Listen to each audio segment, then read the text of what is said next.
How are you, my friends? This is Sergi, a portrait photographer.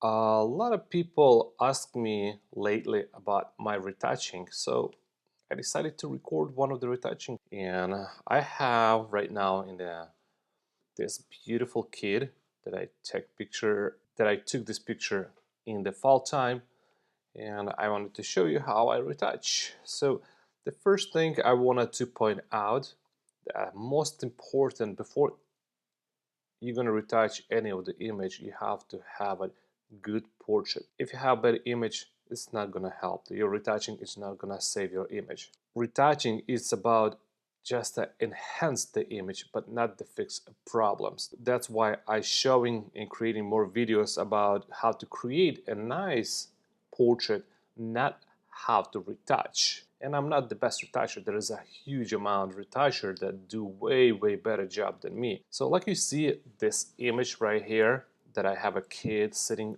in the fence. I have nice beautiful background and I have nice fence right here. One thing, here's the hand. I'm not really a fan of that. It's a mom trying to, help it with the kid. And I have already beautiful light that coming from the sky, like you see the sky really nicely highlight the forehead, the hair on the forehead, and already highlight the face. So basically this image already look beautiful. Pretty much you can leave it as it is, or you can just touch up or make it nicer a little bit. It's up to you. First thing I'm gonna do in the Lightroom, right now I'm gonna be doing some work in Lightroom, and then maybe I will do something in the Photoshop. We'll see how. So first thing, we're gonna switch to the camera standard, and it's make the image a little bit more colorful, more richer. The first thing I wanted to do is make a little bit darker, to have a background darker, and I will bring the shadows higher to bring some details,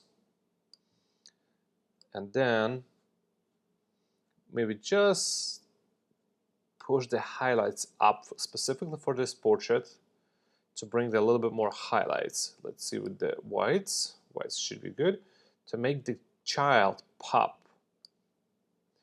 And then we're gonna go blacks to make the background richer, so that's gonna stand out like this.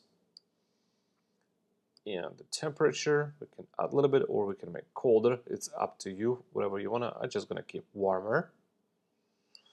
Then I would add some clarity to make a little bit image pop. And the haze, look at this, is bringing so much details over the background. But you don't want to overdo it because it's going to look fake and over processed. So basically you want to keep just a little bit on that side. The texture, let's make, if you go this way, then make it really soft. I'm just going to go a little bit that way. Just add slightly. So look at this. I just make only a little pop and the image already perfect. Not much you have to do. You can already post like this.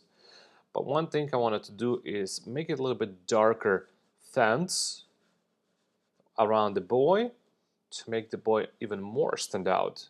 We're gonna open this image in Photoshop. Alright, the first thing I wanted to remove, it's a hand. One of the ways you can remove hand, I'm gonna use this tool, rectangular tool, to select part of the image. Then I'm gonna use move tool, and I'm just gonna use this point just to push. Oops, no, I have to hold the key. Hold on. I have to hold shift and then pull, and the hand is completely gone.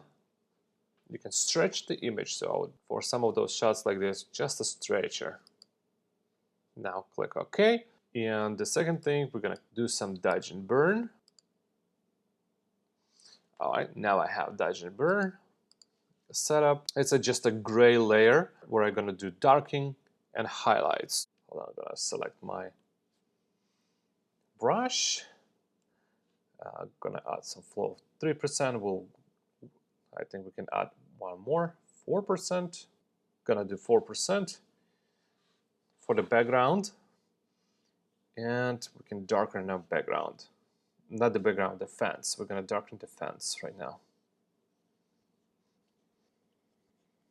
Make darker corners a little bit, creating vignetting to make the kid more pop in this image. Just slightly. But I want to darken the background right here. And definitely we want to make it some highlights, because the light coming mostly from that side, like you see the shadow on that side, and the highlight on that side and from overhead. So basically you want to create the highlight right here. We can create on the top to kind of make it three-dimensional more. Okay, I'm gonna highlight on the legs right here because the light coming from the left side. When you're doing dodge and burn, you wanna only to do on the bright side, do highlight, and a darker shadow in the darkened areas, kind of where it's a shadow, you wanna make more shadows, so make it more pop. See right here? I'm not gonna do right here because it's gonna make image more flat, kind of creating halo a little bit, make the shoes a little bit stand out. This is it. Now we're gonna zoom a little bit to the face, and I'm gonna make right now 1%, and we're gonna remove some darker spots to make it more even. Right here, just kind of slightly to fix that. Under the eye, right here we can remove. I might just a little bit to keep it as this right here. See right here the darker side to make it more nicer, even. Only work where is the highlights. You don't wanna or make it even out. So I use it dodge and burn to remove dark spots right here. If you can see the dark spots, using 1% slightly. And let's look before and after. See right here? Now it's more pop. Okay, in one area I can see I did too much. So what I'm gonna do, I'm gonna create a mask, and we're gonna do, and I wanna cut a little bit right here to make it darker, to remove that part. Now it's more natural. Yep. Okay, I can see right here. A few more. Perfect. Layer flat. And I'm just gonna do right now Command M to open the curves. I'm gonna create S shape. So basically I'm gonna bring the highlights, and then that will create more shadows, more dark and more richer. And that's the slightly, not to overdo. You don't want to go too much because the image is gonna look way more fake. Anything you're gonna do, you have to do just little. That's the whole point. So a lot of photographers in the beginning, they just over process, they do too much of everything. All right, so like you see right here, I have a small S-shaped curve just to make it punch. I think it's still too much for me. I'm gonna go a little bit less. Now, yep, perfect. See guys? Done. And the colors is beautiful. Everything looks nice. Like you see right here, I don't have to do much work on color grading on this image because I already have in this portrait, specifically this image, beautiful colors. So that's this is it, and pretty much I finished with this image. This looks beautiful, clean portrait. Not much you have to do. Alright guys, and here is the original image, and after we finish working, we just make it more rich and pump, more colorful. Thank you guys. I hope you guys learned something. Thank you for watching, and see you at the next photo tip or next photo shoot.